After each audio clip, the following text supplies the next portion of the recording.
ಕನ್ನಡಿಗ channel ವೈಟಿಯಿಂದ doctor S Tallur ಮಾಡುವ ವಂದನೆಗಳು. ಸ್ನೇಹಿತರೆ, ತಮ್ಮೆಲ್ಲರಿಗೂ ಸ್ವಾಗತ. ನಾನಿವತ್ತು ಮತ್ತೊಂದು ಅದ್ಭುತ ವಿಡಿಯೋದೊಂದಿಗೆ ತಮ್ಮ ಜೊತೆಗೆ ಹಾಜರಾಗಿದ್ದೀನಿ. ಯಾಕಂದರೆ ಕನ್ನಡಿಗ ಚಾನಲ್ ವೈಟಿಯಲ್ಲಿ ಬರೆದಿರ್ತಕ್ಕಂಥ ಪ್ರತಿಯೊಂದು ಸಂಚಿಕೆಗಳು ಕೂಡ ಸತ್ಯವಾಗಿರ್ತವೆ ಅನ್ನೋದಕ್ಕೆ ಈ ಘಟನೆಯೂ ಕೂಡ ಒಂದು ಸಾಕ್ಷಿ ಅನ್ನುವಂಥ ಅಭಿಪ್ರಾಯ ನನ್ನದು.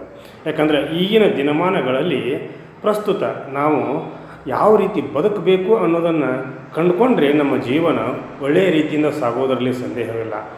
ಅದಾಗದೇ ನಿಸರ್ಗಕ್ಕೆ ವೈಪರೀತ್ಯವಾಗಿ ವಿರುದ್ಧವಾಗಿ ನಾವು ಏನಾದರೂ ನಡೆದುಕೊಂಡ್ರೆ ನಮ್ಮನ್ನು ನಾವೇ ಒಂದು ಥರ ಹಾಳು ಮಾಡಿಕೊಳ್ಳಲಿಕ್ಕೆ ಪ್ರಯತ್ನ ಮಾಡ್ತಿದ್ದೀವೇನೋ ಅನ್ನುವಂಥ ಭಾವನೆಗಳು ಕೂಡ ನನ್ನಲ್ಲಿ ಉಂಟಾಗ್ತಾ ಇವೆ.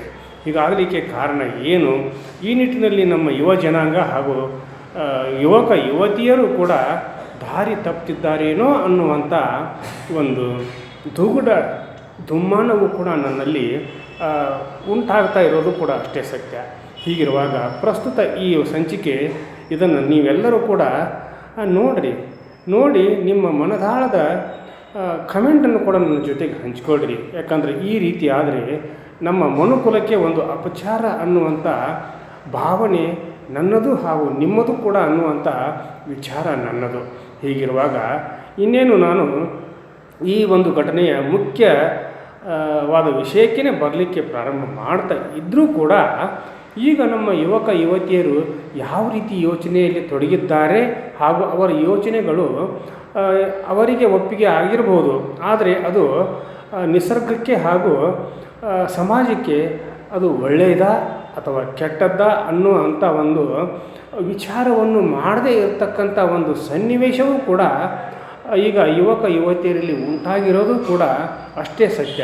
ಹೀಗಿರುವಾಗ ಯುವಕರಿಗೆ ಹಾಗೂ ಯುವತಿಯರಿಗೆ ಶಕ್ತಿ ಇರ್ತೈತಿ, ಸಾಮರ್ಥ್ಯ ಇರ್ತೈತಿ, ಜೊತೆಗೆ ದುಡಿಯುವಂಥ ಕೈಗಳಿರ್ತವೆ ಅವ್ರ ಜೊತೆಗೆ. ಆಮೇಲೆ ಅವರು ಸಾಕಷ್ಟು ಹಣವನ್ನು ಸಂಪಾದನೆ ಮಾಡ್ತಾ ಇರ್ತಾರೆ. ಜೊತೆಗೆ ನಾವೇನು ಬೇಕಾದರೂ ಮಾಡಿದರೂ ಕೂಡ ನಮ್ಮನ್ನು ಕೇಳೋರು ಯಾರು, ನಮಗೆ ಯಾರು ಏನು ಕೊಡಲಿಕ್ಕೆ ಅವಶ್ಯಕತೆ ಇಲ್ಲ. ನಾವೇ ನಮ್ಮ ಸಂಪಾದನೆಯಲ್ಲಿ ತೊಡಗಿರುವಾಗ ನಾವು ಆಡಿದ್ದೇ ಆಟ, ಮಾಡಿದ್ದೇ ಆಟ, ನೋಡಿದ್ದೇ ನೋಟ ಅನ್ನುವಂಥ ಒಂದು ವಿಚಾರಧಾರೆಯಲ್ಲಿ ಅವರು ಇದ್ದಾಗ ಅವರನ್ನು ಸರಿ ದಾರಿಗೆ ತರುವ ಕೆಲಸವನ್ನು ಮಾಡಬೇಕಾಗಿರ್ತಕ್ಕಂಥವರು ಯಾರು ಅನ್ನುವಂಥ ಪ್ರಶ್ನೆಗಳು ಕೂಡ ಉದ್ಭವವಾಗಿರುವುದು ಕೂಡ ಅಷ್ಟೇ ಸತ್ಯ. ಯಾಕಂದರೆ ತಂದೆ ತಾಯಿಗಳ ಹಿರಿಯರ ಮಾತುಗಳನ್ನು ಅವರು ಕೇಳುವಂಥ ಸ್ಥಿತಿಯಲ್ಲಿ ಇರೋದಿಲ್ಲ. ಜೊತೆಗೆ ಈ ನಿಟ್ಟಿನಲ್ಲಿ ಸರ್ಕಾರವೇ ಏನಾದರೂ ಒಂದು ಕ್ರಮವನ್ನು ಕೈಗೊಂಡು ಮುಂದೆ ನಾನು ಹೇಳ್ತಿರ್ತಕ್ಕಂಥ ಈ ಒಂದು ಅಸಹ್ಯವಾದಂಥ ಘಟನೆಗಳನ್ನು ತಡೆಯಲಿಕ್ಕೆ ಪ್ರಯತ್ನ ಮಾಡಬೇಕು ಅನ್ನುವಂಥ ಒಂದು ಕಳಕಳಿಯ ಮನವಿಯನ್ನು ಕೂಡ ನಾನು ಮಾನ್ಯ ಘನ ಸರ್ಕಾರದ ಮುಂದೆ ಇಡಲಿಕ್ಕೆ ಇಷ್ಟಪಡ್ತೀನಿ. ಹೀಗಿರುವಾಗ ಈ ಘಟನೆ ಏನು, ಈ ಘಟನೆಯಿಂದ ಆಗಿರ್ತಕ್ಕಂಥ ಪರಿಣಾಮಗಳೇನು ಹಾಗೂ ಮುಂದೆ ಆಗಬಹುದಾದಂಥ ಒಂದು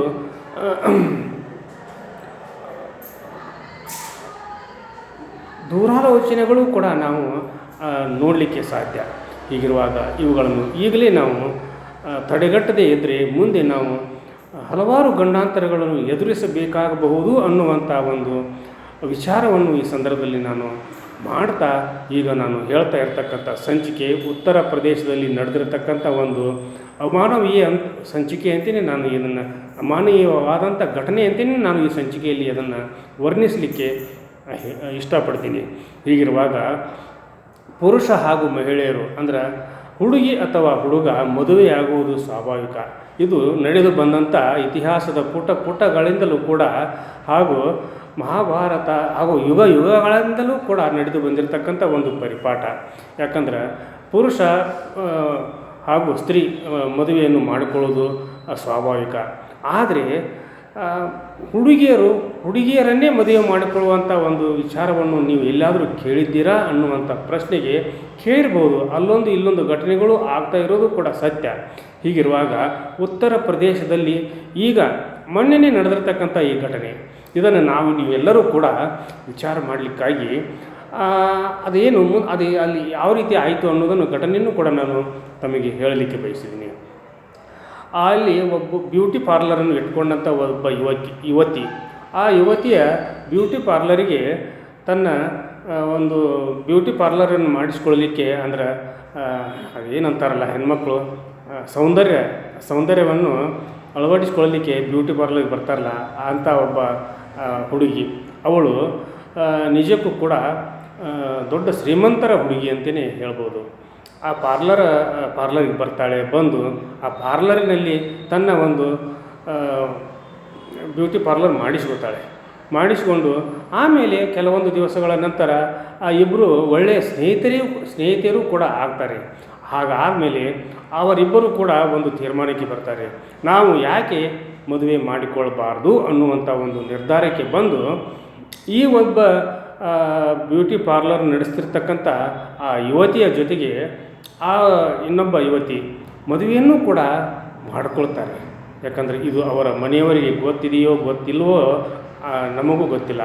ಹೀಗಿರುವಾಗ ಈ ಒಂದು ಮದುವೆಯನ್ನು ಯಾರೂ ಕೂಡ ಒಪ್ಪಲಿಕ್ಕೆ ಸಾಧ್ಯವೇ ಇಲ್ಲ.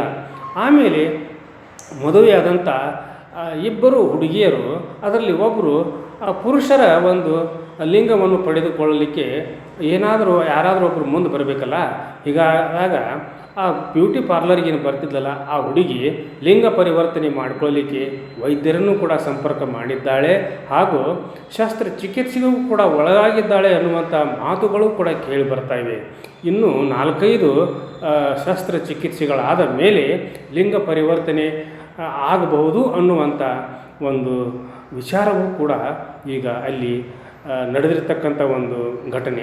ಹೀಗಿರುವಾಗ ಈ ಎಲ್ಲ ವಿಚಾರಗಳನ್ನು ನೀವು ನೋಡಿದಾಗ ನಾವು ನಮ್ಮ ಸಮಾಜಕ್ಕೆ, ನಮ್ಮ ಒಂದು ಬದುಕಿಗೆ, ನಮ್ಮ ಒಂದು ಆಚಾರ ವಿಚಾರಗಳಿಗೆ ಯಾವ ರೀತಿ ಸ್ಪಂದಿಸ್ತಾ ಇದ್ದೇವೆ, ಅದನ್ನು ಯಾವ ರೀತಿ ನಾವು ಆಚರಣೆಯಲ್ಲಿ ತರ್ತಾ ಇದ್ದೇವೆ ಅನ್ನೋದನ್ನು ಕೂಡ ನಾವು ಕಲ್ಪನೆ ಮಾಡಿಕೊಳ್ಬೇಕು. ಹೀಗಾದಾಗ ಮಾತ್ರ ಎಲ್ಲರೂ ಕೂಡ ಒಂದು ಒಳ್ಳೆಯ ಸಮಾಜದಲ್ಲಿ ಬದುಕಲಿಕ್ಕೆ ನಾವೆಲ್ಲರೂ ಕೂಡ ಯೋಗ್ಯರಾಗ್ತೀವಿ ಹಾಗೂ ಸಬಲರಾಗ್ತೀವಿ ಅನ್ನುವಂಥ ಮಾತನ್ನು ಕೂಡ ನಾನು ಈ ಸಂದರ್ಭದಲ್ಲಿ ಉಚ್ಚಾರ ಮಾಡಲಿಕ್ಕೆ ಬಯಸ್ತೀನಿ. ಜೊತೆಗೆ ಪುರುಷರು ಹಾಗೂ ಮಹಿಳೆಯರು ಹಾಗೂ ಪುರುಷರು ಮದುವೆ ಮಾಡಿಕೊಳ್ಳೋದು ಸ್ವಾಭಾವಿಕ. ಆದರೆ ಮಹಿಳೆಯರನ್ನೇ ಮದುವೆ ಮಾಡಿಕೊಂಡ್ರೆ ಪುರುಷರು ಎಲ್ಲಿ ಹೋಗಬೇಕು? ಪುರುಷರ ಒಂದು ಸಂತಾನೋತ್ಪತ್ತಿ ಆಗಲಿಕ್ಕೆ ಅವರು ತಮ್ಮ ಜೀವನದಲ್ಲಿ ಸಂಗಾತಿಯನ್ನಾಗಿ ಮಹಿಳೆಯರನ್ನು ಆರಿಸಿಕೊಳ್ತಾರೆ. ಹೀಗಿರುವಾಗ ಮಹಿಳೆಯರನ್ನೇ ಮದುವೆ ಮಾಡ್ಕೊಳ್ಬೇಕಾದ್ರೆ ಗಂಡಸರು ಎಲ್ಲಿ ಹೋಗಬೇಕು? ಇನ್ನಾದರೂ ಕೂಡ ಗಂಡಸರು ಈ ಕಡೆ ಇತ್ತಾಗ ಸ್ವಲ್ಪ ವಿಚಾರ ಮಾಡಿರಿ. ನೀವು ಏನಾದರೂ ಮೈಮರೆತು ಸುಮ್ಮನೆ ನೀವು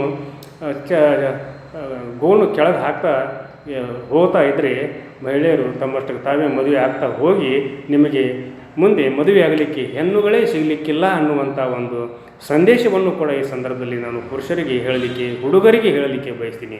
ಹೀಗಾದಾಗ ಮಾತ್ರ ನೀವೆಲ್ಲರೂ ಕೂಡ ಈಗಿನಿಂದಲೇ ನಿಮ್ಮ ತಂದೆ ತಾಯಿಗಳ ಮಾತುಗಳನ್ನು ಕೇಳಿರಿ. ಸಮಾಜದ ಒಂದು ಒಳಿತಿಗಾಗಿ ನಿಮ್ಮನ್ನು ನೀವು ಅರ್ಪಣೆ ಮಾಡಿಕೊಳ್ಳ್ರಿ. ಯಾವುದೇ ಕಾಲಕ್ಕೂ ಕೂಡ ನಾವು ಸಮಾಜಕ್ಕೆ ಕೆಟ್ಟದನ್ನು ಬಯಸೋದಿಲ್ಲ ಅನ್ನುವಂಥ ಪ್ರತಿಜ್ಞೆಯನ್ನು ಮಾಡಿರಿ. ಹೀಗಾದಾಗ ಮಾತ್ರ ನಿಮ್ಮ ಜೀವನ ಭಾವನ ಆಗೋದರಲ್ಲಿ ಸಂದೇಹವಿಲ್ಲ. ಹಾಗೂ ಈ ಸಂಚಿಕೆಯನ್ನು ನೀವೆಲ್ಲರೂ ಕೂಡ ನೋಡಿದವರು ಪ್ರತಿಯೊಬ್ಬರು ಕೂಡ ಸಬ್ಸ್ಕ್ರೈಬ್ ಮಾಡದೇ ಇದ್ದಂಥವರು ಸಬ್ಸ್ಕ್ರೈಬ್ ಮಾಡಿರಿ, ಶೇರ್ ಮಾಡಿರಿ, ಲೈಕ್ ಮಾಡಿರಿ.